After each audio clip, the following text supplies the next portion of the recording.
The migrant crisis costing New York City more than $5 billion in just 2 years and only expected to get worse, more than doubling past $10 billion by next year, by 2025.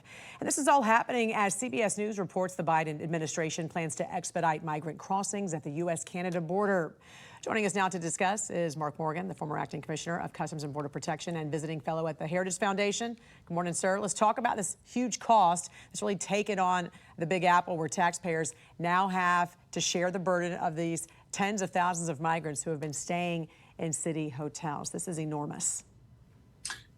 And good morning. It is enormous, but it goes well beyond funding for shelter, well beyond New York. This is U.S. taxpayers across this country are having to foot the bill for the Biden-Harris open border policies. In the last 3.5 years, we've seen millions of illegal aliens be allowed into this country, and taxpayers are paying for all of it, for housing, for clothing, for free medical attention, free health care. Jan, the list goes on and on.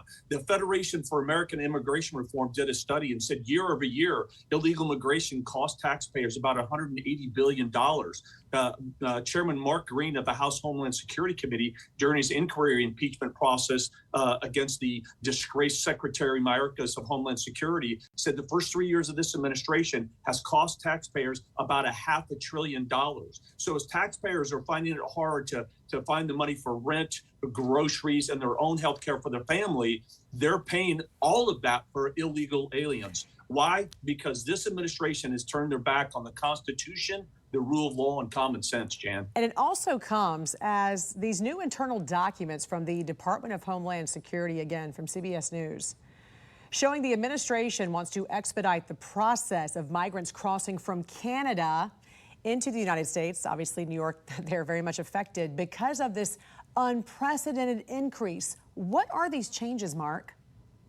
Well, they're really not changes, Jan. They're a continuation of what we call a safe third country agreement. I think we signed that with Canada in 2002. And it's exactly what we should be doing. It should be the international standard. What that means is if you're a valid asylum seeker and you transit through a country that can give you relief, that's the country that should give you that opportunity, in this case, Canada. So if someone transits through Canada and they claim asylum, they should not be allowed into New York. They should be returned to Canada. And the irony here is, first of all, it does a couple of things, right? One is that it gives relief to someone immediately, which is very important. Second, it ends forum shopping, meaning that the illegal alien should not choose where they get to go. And last, it reduces the cartel's ability to exploit them further on their journey. The irony here is this is exactly what we did in the Trump administration with all three Northern Triangle countries. On day one, the Biden-Harris administration ended the safe third country agreements we had with all three Northern Triangle countries. And what's really frustrating here is,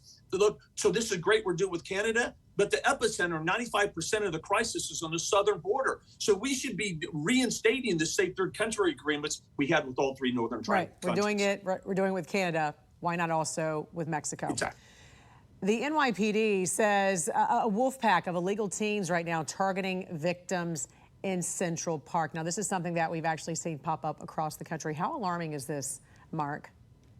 It's alarming, and Jan, you and I, and I've appreciated it, you've allowed me to talk about this for the past 3.5 years. This is not shocking. This is a direct result of the open border policies. You cannot allow 10 million total nationwide encounters and 2 million gotaways in 3.5 years from 180 different countries. Many countries, we have no diplomatic relationships. We have little or no ability to vet them to understand what their criminal background is from their home country, or whether they pose a reasonable national security threat, and think it's not going to impact crime across this country. Right now, we've talked about it, we're seeing TDA, the Venezuela gang, start to spread out through the entire United States. We're literally seeing MS-13 2.0 emerge in living color, and we're doing nothing about it. How many more Laken Rileys and Rachel Morin, young, beautiful women that were savagely raped and murdered by an illegal alien that we encountered and still released into this country? Jan, and one last stat, just so people say, oh, well, this is just a one-off. In the first 3 years of this administration, ICE arrested 163,000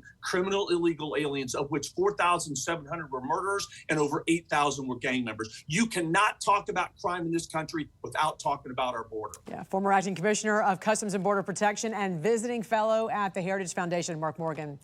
Always a pleasure to talk to you, sir. Thanks for joining us here on the National Desk. You bet.